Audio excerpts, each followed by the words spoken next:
자, 모두들 반갑습니다. 지니 인베스트먼트의 강태공 전문가입니다. 금일은 국민의힘의 이제 경선 결과가 나오면서 윤석열 씨로 대선 후보가 이제 정해졌습니다. 그러면서 이제 이재명과 윤석열의 싸움이라고 하는데, 이제 늘 얘기했다시피 후보자가 이제 정해지게 되면은 보통 이제 인맥주에서는 어디로 넘어간다? 정책주로 넘어간다라고 많은 이야기를 했었습니다. 그러다 보니까 아마 이제 이재명과 윤석열을 놔두고서 이 두 사람이 어떠한 정책을 이야기하느냐에 따라서 굉장히 큰 이 수혜주, 큰 급등한 종목이 나오지 않을까 좀 예상을 해보고 있습니다. 그러면서 오늘은 이재명과 윤석열, 이 이재명 대 윤석열의 싸움을 통해서 168조 매출에 대한 기대감이 있는, 그러면서 삼성도 투자하고 아마존도 투자하고 구글도 투자하고 뭐 여기 뭐 마이크로소프트라든지 등등등 좀 많은 기업들이 투자하고 있어요. 심지어 최근에는 카카오 역시도 투자하고 있습니다. 그런 이런 얘네들도 투자하고 있는 이제 외국인들, 이 서학개미랑 외국인이 몰빵하고 있는 저평가 우량주를 여러분들에게 공개를 하도록 할 테니까, 방송을 시작하기에 앞서 늘 말씀드리다시피 여러분들의 좋아요와 구독하기는 많은 힘이 된다 라고 말씀을 드리면서 방송을 시작해 보도록 하겠습니다. 자, 일단은 현재 상황을 보고 갑시다. 오늘 아까 말했다시피 어떤 일이 있었느냐? 윤석열 씨가 이제 대선 후보로서 선출이 되었습니다. 뭐 이제 47.85%, 홍준표 씨는 41.5%로서 뭐 아쉽게 6% 정도의 차이를 두고 이제 후보가 선출됐죠. 홍준표 같은 경우는 지금 뭐랍니까? 이제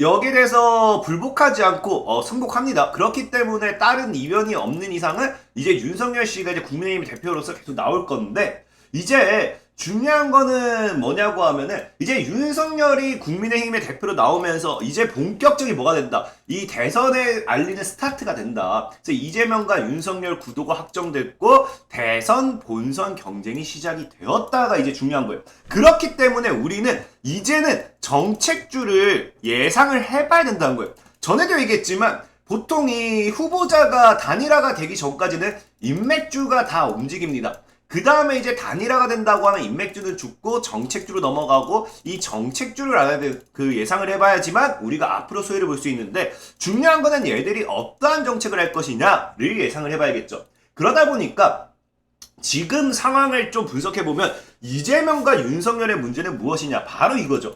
이제 윤석열 같은 경우는 어떤 문제가 있냐? 젊은 층이 윤석열의 등을 돌리고 있다. 20대, 40대들은 이제 홍준표에 뒤쳐져.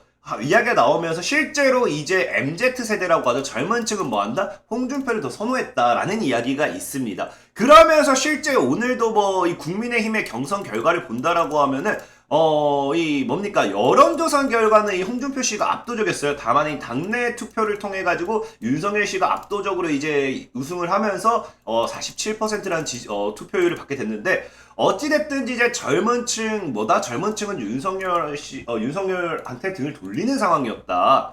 그리고 지금 이재명 씨 역시도 뭐합니까? 이재명 역시도 지금 뭐 하려고 하고 있다? 비호감 이미지 탈피 나선 이재명. 2030, 20대, 30대 여성 표심 얻을 수 있을까? 뭐 20대 여성 뭐 지지율 약세, 비호감, 뭐 젊은 층의 전체적인 이 비호감 이미지를 갖고 있는 게 이재명이다라는 이야기가 있어요.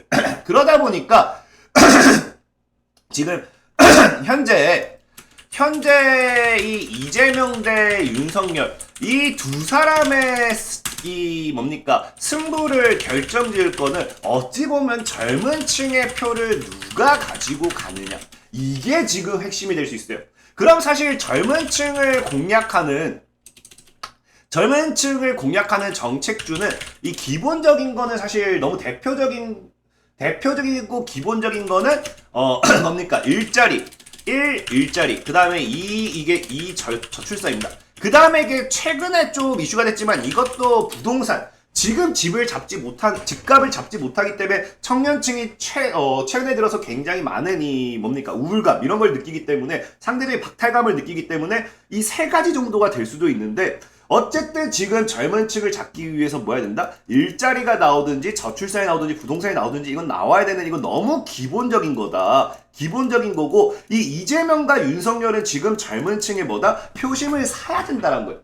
그렇기 때문에 지금 사실 뭐 하냐고 하면은 오늘 이재명도 뭐예요? 윤석열 축하하면서 선의의 경쟁하자고 이야기하면서 뭐 합니까? 대구에서 청년 소통 행보, 청년과의 소통을 진행한다라는 이야기가 있는 거고, 실제로 그래서 윤석열도 과거에 뭐 했습니까? 그래서 윤석열 같은 경우도 뭐 한다? 2030, 20대와 30대 표심 잡기에 이제 지금 뭐 합니까? 분주하다라는 거예요. 그래서 앞으로 뭐가 되냐고 하면은 제가 보는 이 대선의 수에는 이 젊은 층입니다. 사실 나이 드신 분들에겐 좀 죄송하지만 젊은 층 표심을 잡기에 지금 이 두 사람은 혈안이 되어 있다라고 좀 생각할 것 같아요. 왜냐하면 누가 젊은 층의 표를 잡냐에 따라서 대통령이 되냐 마냐가 될 것 같기 때문에, 그렇기 때문에 젊은 층 표심을 잡는 게 중요하다 좀 말씀드리고 싶고, 그러면 과연 이 젊은 층을 잡기 위한 정책은 어떤 정책이 나올까를 놓고 봐야 되잖아요. 근데 아까 얘기했잖아. 1번이 뭐다? 일자리, 2번이 저출산, 그 다음에 최근에 3번까지 부동산이다 얘기했는데, 이 세 가지를 이야기할 거면 오늘 방송을 하지도 않아요. 오늘 저는 좀 다른 걸 얘기하고 싶어요. 어떤 걸 얘기하고 싶냐? 지금 과연 젊은 층을 잡기 위해서 이 사람들이 무엇을 할 것인가? 이걸 보면 되죠. 요즘에 젊은 사람이 어디 있느냐? 여기입니다. 어디? 디지털 세상. 디지털 세상에서 MZ들과 재미있게 소통해요. 그래서 20대 취중생 뭐 하면서 보면은 아바타를 만들 수 있고, 나를 대신 아바타, 메타버스 플랫폼, 결과적으로 뭡니까? 젊은 층은 지금 어디 있다? 젊은 층은 아바타와 SNS, 여러분 흔히 잘 아는 인스타그램, 페이스북, 이런 SNS, 요즘 정치인들이 왜 SNS에 글을 올리겠어요? SNS에 조금이라도 소통을 하려고 하는 거예요. 그러면서 지금 어디 있다고요? 메타버스 세상에 있다라는 거예요. 그래서 실제로 뭐 하냐고 하면은, 과거에 보면 여야 대선 후보, 경선 후보들도 뭐예요? 앞다퉈 메타버스를 활용한 MZ세대 등을 공략하기 위해 나섰어요. 실제로 MZ세대들이 지금 있는 건 어디다? 메타버스 세상이라든지 이런 이 SNS라든지 가상세계, 이런 쪽으로서 지금 들어가서 조금 더 뭐 한다고요? 친숙하게 다가가려 한다는 거예요. 그래서 보면은 과거에 이재명 씨도 뭐 했다고요? 메타버스로 뭐 합니까? 청년과 소통을 했다. 요즘 청년들에게 뭐 기회가 적다라고 얘기, 뭐 이런 말도 있었다고 하지만, 어쨌든 메타버스로 뭐 한다? 청년들과 뭐 한다. 그렇기 때문에 저는 제가 봤을 때 지금 코로나 시국이라는 이 시국과 그다음 이재명 플러스 윤석열이 뭐 해야 된다? 젊은 층의 표심을 사기 위해서는 이 젊은 층이 많이 활동하는 SNS 세상을 공략할 수밖에 없다. 세상에서 표심을 살 수밖에 없다라고 좀 얘기를 하고 싶어요. 그렇기 때문에 결과적으로 이 메타버스 시장에 대한 집중도가 다시 한번 부각되지 않을까라는 생각을 좀 하는 겁니다. 이제 청년들을, 사실 여러분들이 지금 길거리 가서 이재명이, 윤석열이 저를 대통령으로 뽑아주시면은 막 이러고 연설한다고 해서 청년들이 지나가면서 이재명, 윤석열 할 것 같아요? 그냥, 저 이재명 있냐고 그냥 술 먹으러 갑니다. 윤석열이 술 먹으러 간다고요. 그렇기 때문에 뭐 해야 되냐고 하면은 메타버스라든지 이런 가상공간에서 그 젊은 층을 찾아가야 돼요. 길거리에서 백날 외쳐봐요. 저도 지금 당장 사실 이재명이 뭐 윤석열이 뭐 홍준표가 누가 뭐 저 앞에서 저를 뽑아준다고 하면은 그냥 있구나 하고 지나가지 그거 안 듣고 있습니다. 그렇기 때문에 젊은 층과의 소통을 하기 위해서는 찾아가야 되고, 지금 시국인 만큼 결과적으로 어떨 수밖에 없다. 결과적으로 메타버스 세상을 활용할 수밖에 없다. 그러면은 다시 한번 뭐 된다. 메타버스라는 이 개념이라든지 이것이 다시 한번 부각될 수밖에 없다. 라는 거예요. 또 실제로 메타버스 같은 경우는 지금 얘기했다시피 정부 정책 중에 하나죠. 그러니까 얘네들이 메타버스를, 이재명과 이제 윤석열이 다시 메타버스 세상에 대한 뭐 이야기가 나오면은 과거에 드론 택시가 나왔던 것처럼 메타버스 관련된 종목이 또 움직일 수도 있는 거고. 그러면서 메타버스도 뭐예요? K 콘텐츠 정부 4년 후 157억 달러까지 수출 늘어날 거라고 하는데 뭐 합니까? 메타버스 실감 콘텐츠 확대 예산을 적극 지원할 겁니다. 그리고 이 K 콘텐츠는 결국에 뭐라고요? K 콘텐츠로 뭐 한다고요? 메타버스 산업을 주도해야 된다고요. K 콘텐츠는 메타버스 산업을 위한 투자다. 투자. 그래서 이 K 콘텐츠를 통한 매출이 얼마가 되느냐? 한류 코로나 딛고 세계로 2025년까지 K 콘텐츠로 매출 168조. 결과적으로 168조에 대한 매출 기대까지 우리가 노려볼 수 있는 거예요. 정부 정책과 함께. 그렇기 때문에 지금 사실 이제 이재명과 이 윤석열이 다시 본격적인 이 대선 활동을 선거 활동을 하는 이 시점에서 메타버스 산업은 부각될 수밖에 없고 강조될 수밖에 없고 다시 한번 이슈가 될 수밖에 없고 이 메타버스 시장에 대한 이 168조 매출형 기대감도 분명히 살아날 거예요. 그럼 메타버스 관련된 종목은 굉장히 많이 알 거라 생각해요. 뭐 당장 대표적인 것만 본다 하더라도 뭐 우리가 뭐 콘텐츠 제작 기업으로 위적 스튜디오, 뭐 백스타, MT, 가온미디어, 옵티시스 뭐 등등등도 있고 뭐 굉장히 많죠. 메타버스는 VR, AR 뭐로 영냐에 따라서 메타버스 관련된 종목은 굉장히 많아요. 근데 저는 오늘 이 메타버스 관련해 가지고 지금까지 여러분들이 생각했던 지금까지 여러분들이 알았던 이야기는 하지 않을 겁니다. 늘 얘기하지만 누구나 알고 있고 누구나 예상하고 누구나 상상하는 그런 이야기는 하지 않아요. 주식은 상상의 틀을 조금은 바꿔야 된다. 늘 얘기하지만 주식은 소설을 잘 써야 된다. 이 종목이 왜 가야 되냐를 찾아야지. 뭡니까? 우리는 여러분들이 착각하는 게 있는데요. 자, 주식은요. 이러한 이슈가 있어서 이게 갈 거다도 좋아요. 근데 이 종목이 왜 가야 될까를 생각했을 때 이러한 저러한 이야기를 다 끌고 와서 이제 그걸 종합했을 때 이런 한 편의 소설을 만드는 게 제일 좋다.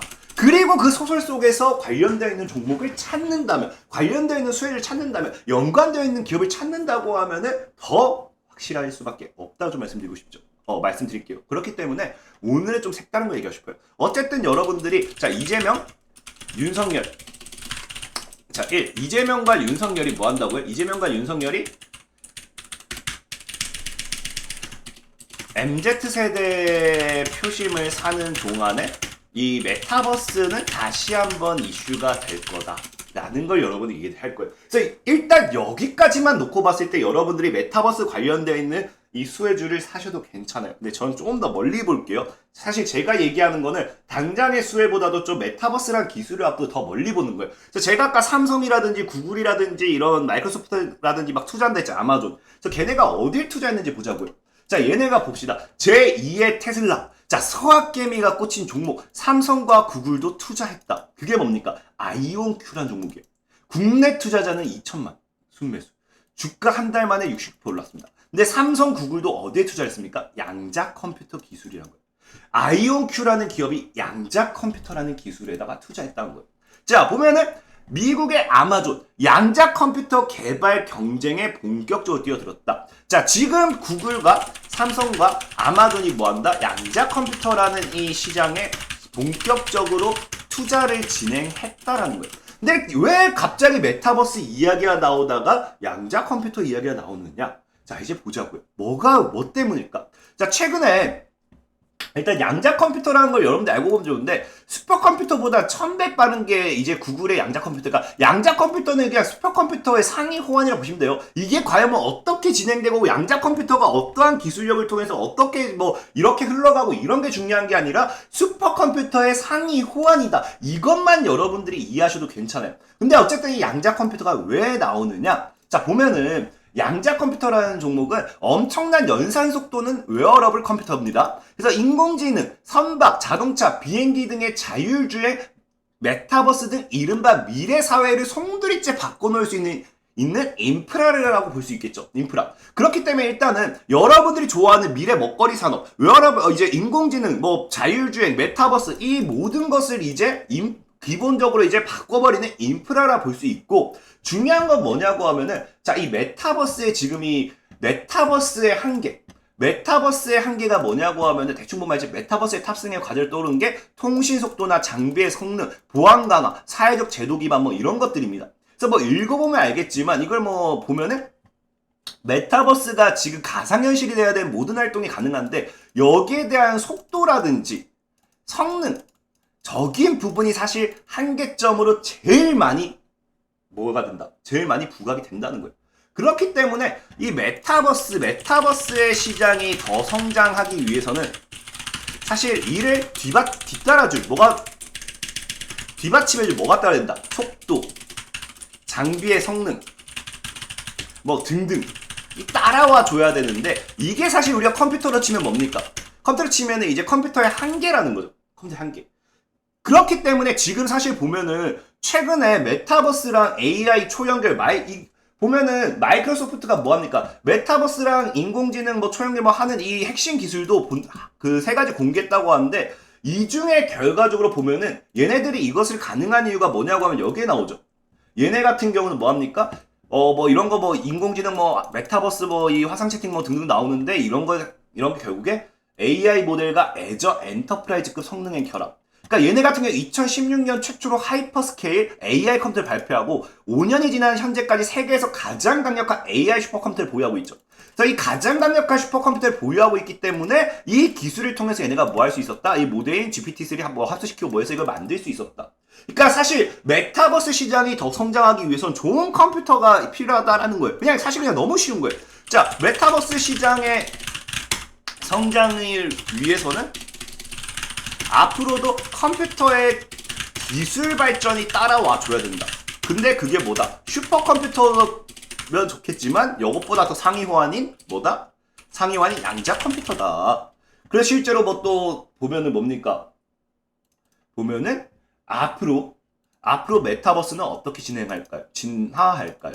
자, 이제 메타버스가 진화하는 거 이제 이 슈퍼컴퓨터, 양자 컴퓨터까지 이해했고, 그 다음에 보는 게, 자, 고몰입을 만드는 VR. 우리 알죠? 메타버스는 주요 조건 중 하나가 VR, AR. 이 가상현실 증강현실이니까. 그래서 수준이 아주 쾌적하지만은 않아요. 그래서 VR 헤드셋이 안경 쓰기 편해야 하는데 아직은 무겁죠. 하지만 이런 문제는 5년 정도 해결될 것입니다. 현실적인 그래픽과 이를 지원할 클라우드도 발전할 거예요. 그러니까 지금은 뭐예요? 이 VR 기기, 이 가상현실을 접하는 이런 거에 대한 한계점이 존재한다라는 거예요. 근데 그 한계점, VR에 대한 게 어떻게 해소가 된다? 자, 보면 여기 나오죠? 이렇게 연구는 꾸준히 진행되어 왔지만 이게 이제 양자 컴퓨터입니다. 2017년까지만 해도 기술의 한계로 시장 규모가 크지는 않습니다. 그러면서 양자 프로세서 칩 뭐 나오면서 뭐 툭툭 나오면서 양자 우위를 달성해버리고 최고의 성능 슈퍼컴퓨터를 압도하는 양자 우위를 달성했다 발표한 게 이게 양자 컴퓨터죠. 그래서 여기서 가장 본질적인 질문을 던져보죠. 정보 처리량과 속도는 그냥 엄청나게 뛰어나다는 건 알겠는데 우리랑 무슨 관련이 있냐고요. 자, 날씨 왜 이렇게 맨날 틀려? 기상청을 원망하시는 분들도 양자 컴퓨터를 만족시킬 수 있고요. 중요한 건 이건 솔직히 안 중요하고 한치 오차도 있으면 안 되는 로켓 발사나 암흑해도 여기 나오죠. VR, AR 등 비디오 게임에 적용되는 정말 현실이랑 똑같은 가상현실 체험도 가능하다. 결과적으로 메타버스는 양자 컴퓨터가 발전하면 발전할수록 양자 컴퓨터를 이제 기반으로서 더 성장할 거다. 그래서 양자 컴퓨터에 대한 성장이 메타버스의 한계점을 없애버린다. 이렇게 우리가 이해하셔야 돼요. 그래서 막 이런 얘기가 나오잖아요. 그래서 이런 효율성은 데이터 전송에 뭐 하는 초연결 시대와 맞아 많은 관심을 끌었고, 초연결 시대. 그래서 IT 기업 연구보다 이 분야를 뛰어 상용 목표로 발빠르게 움직이고 있고요. 특히나 빅데이터나 인공지능처럼 순식간에 엄청난 양의 연상 작업을 수행해야 하는 분야는 물론 모든 장치가 인터넷으로 연결되는 사물 인터넷이나 가상현실, 증강현실들도 빠른 속도로 확산되고 있어 선택이 아닌 필수가 되고 있다. 그래서 기술적으로 상용에 가장 근접한 기술을 가진 업체는 캐나다의 D-Wave 시스템 뭐 하는데 어쨌든 양자 컴퓨터 분야. 그러니까 이제 양자 컴퓨터는 뭐라고요? 양자 컴퓨터는 앞으로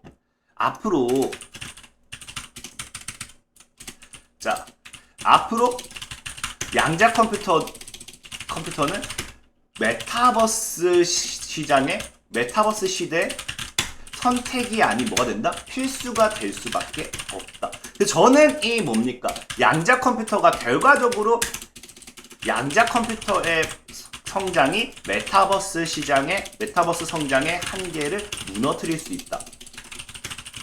그리고 더 앞당긴다. 라고 말씀을 드리고 싶은 거예요. 그래서 우리가 봐야 될 거는 메타버스 관련주 좋습니다. 그래도 우리가 이제 기술적으로 봐야 되는 거는 뭐다? 양자 컴퓨터도 같이 보고 보면 좋다. 양자 컴퓨터라는 게 사실 어차피 얘가 메타버스가 됐든 뭐가 됐든 향후 우리 미래 기술적으로도 굉장히 도움이 되는 부분이기 때문에 이런 부분은 여러분들이 더 공부해보시면 좋습니다. 그래서 오늘 소개시켜드릴 종목은 양자 컴퓨터 관련돼 있어가지고 사실 뭐 보안으로도 뭐 드림 시큐리티라든지 뭐 굉장히 아니 아까 통신으로 뭐 SK 뭐 이런 기업들도 관련된 수혜주로 엮여요. 근데 오늘은 좀 다른 종목. 오늘 여러분들이 소개시켜드리고 싶은 종목은 IA라는 종목이에요. IA. 보면 얘는 자동차 전장 분야를 중심으로 반도체 및 모듈 제어기 사업을 전개하고 있고 계열회사 등을 통해 전력 반도체, 모듈, 자동차 전장용 소프트웨어 개발과 관련된 사업 등을 영위하고 있습니다. 반도체 설계 기술 뭐 등등 나오고 있고 여기 보면은 사실 이 뭡니까 양자 컴퓨터 관련 게 없어요. 근데 얘가 왜 양자 컴퓨터랑 엮이냐고 하면은 과거에 보면은 IA 네트워크스 정부 양자 컴퓨터 기술 투자 소식의 강세입니다. 그래서 IA 네트워크스라는 종목. 그러면 IA 네트워크스에 사면 되는 거 아니에요 할 수 있는데 자, IA 네트워크스는 일단 여러분들이 아실지 모르겠지만 IA 네트워크스는 변경 상장됐어요. 그래서 IA 네트워크스는 폴라리스 웍스로 지금 변경 상장됐고 여러분들이 차트만 보면 알겠지만 차트가 나쁘진 않아요. 나쁘진 않은데 얘가 뭐 한 이 정도까지 모아가면 좀 괜찮을 것 같은데 뭐 일단은 차트적인 부분에서는 IA보다는 좀 이쁘지 않기 때문에 그냥 제가 소개 안 시켜드렸고 여러분들이 IA 네트워크스를 더 공부해보셔도 돼요. 실제로 아까 얘기했다시피 이슈가 됐던 거는 IA 네트워크스였기 때문에 그리고 지금 이름은 폴라리스 웍스고요. 어쨌든 IA가 왜 IA 네트워크스랑 연관이 되냐 하면은 이걸 보면 아시겠지만 IA 같은 경우는 IA 네트워크스의 지분을 A센트 경영권 강화가 목적 위해서 뭐 지분 추가하면서 A센트의 지분을 추가로 획득하면서 IA 네트워크스와 이미 계약 관계로서 뭐 이미 과거부터 이슈가 있었고요. 이슈도 있었고 그 다음에 보면 알겠지만 자, IA 그룹이 계열사 지분 추가 매수 및 자사주 매입을 통해 주가 안정과 주주가치 제고에 나섰습니다. 그래서 이번 지분 취득 이후 IA 네트워크스의 사실상 최대 주주인 IA 그룹의 지분율은 전환사채 및 특별관계자 포함 30% 늘었고 IA 그룹 그래서 IA 그룹 어쨌든 IA와 IA 네트워크스는 계속해서 엮인다 보시면 되겠고 실제로 IA 네트워크스 폴라리스 웍스의 지분을 보면은 IA가 지금 지분을 들고 있습니다. 그렇기 때문에 과거에 IA라는 기업을 보면은 IA 역시도 과거에 뭐한다? IA의 주가가 상승세다. 왜? 자회사 IA 네트워크스의 이 뭡니까? QRNG, 양자난 수생성기 모듈 사업에 대한 기대감, 양자모 통신 시장 선도, 뭐 양자 응용 기술의 장점을 활용한 기술 개발과 이를 응용한 양자 응용 기술 산업을 지원할 수 있는 제도적 기반을 마련하는 정보통신진흥 및 융합 활성화법이 포함됐다라고 하면서 양자모 관련되어 있는 이 이슈로도 상승을 받았어요. 자, 아까 이 QRNG라는 게 보면은 이거죠. 여기 있죠. IA 네트워크스가 세계 최초 양자 보안 스마트폰 갤럭시 그 QRNG 모듈을 공급하고 있다면서 양자 컴퓨터 기술 투자 소식의 강세다. 그래서 오늘 여러분들에게 소개시켜드릴 종목은 IA라는 종목입니다. IA 말고도 차트만 보면은 사실 IA 그 뭡니까 폴라리스 웍스가 더 이쁘죠. 이제 현재 이제 급등 이후에 무너지는 구간 사실 600에서 1000원에서 600 평단 800 정도 잘 맞춰놓는다라고 하면은 과거 이제 앞에 차트도 보면 알겠지만 여기 거래가 더 없어요. 몇십 년 만에 최대 거래 터트리면서 여기 물량 다 소화해주고 거래를 죽이는 조정파동 나와주고 여기서 이제 물량을 모았다가 이슈가 잘 받아준다라고 하면 전고점 돌파와 함께 큰 시세를 주는 게 굉장히 큽니다. 그렇기 때문에 IA라는 종목 소개시켜드리는 거고 양자 컴퓨터 관련되어 있는 오늘 이슈를 통해서는 여러분들이 주목해봐야 될 게 메타버스 시장은 좀 주목해도 괜찮아요. 메타버스는 앞으로도 성장할 거고요. 하지만 이제 메타버스의 과거의 기존의 메타버스 관련된 종목들 굉장히 많이 소개시켜드렸잖아요. 그렇기 때문에 그런 거 봐도 괜찮은데 이제 오늘은 좀 다르게 양자 컴퓨터 메타버스를 기반으로 하는 메타버스가 성장할수록 메타버스 시장에 대해서 좀 핵심적으로 더 이슈 받을 수 있는 양자 컴퓨터라는 걸 설명드렸고 거기에 관련되어 있는 기술이 이제 IA라는 종목이다라는 거고 양자 컴퓨터 관련되어 있는 기술로서는 아까 얘기했다시피 통신사들도 SK라든지 이런 통신사들도 좀 엮여있고 보안 모듈 관련된 드림 시큐리티 이런 애들도 좀 엮여있기 때문에 여러분들이 추가적으로 공부하시면 관련된 정보 더 많이 나올 겁니다. 어찌됐든지 자 이를 통해서 오늘 여러분들에게 이재명 윤석열이 본격적으로 대선 행보에 따라 가지고 이 메타버스 관련되어 있는 까지 예상해보면서 메타버스 시장의 핵심적으로 자리 잡을 양자 컴퓨터까지 한번 공부해보시라 말씀을 드리면서 오늘의 방송을 마무리하도록 하겠습니다. 지금까지 지니 인베스트먼트의 강태공 전문가였고요. 여러분들의 좋아요와 구독하기는 늘 많은 힘이 된다라고 말씀을 드리면서 오늘의 방송을 마무리하도록 하겠습니다. 모두들 안녕!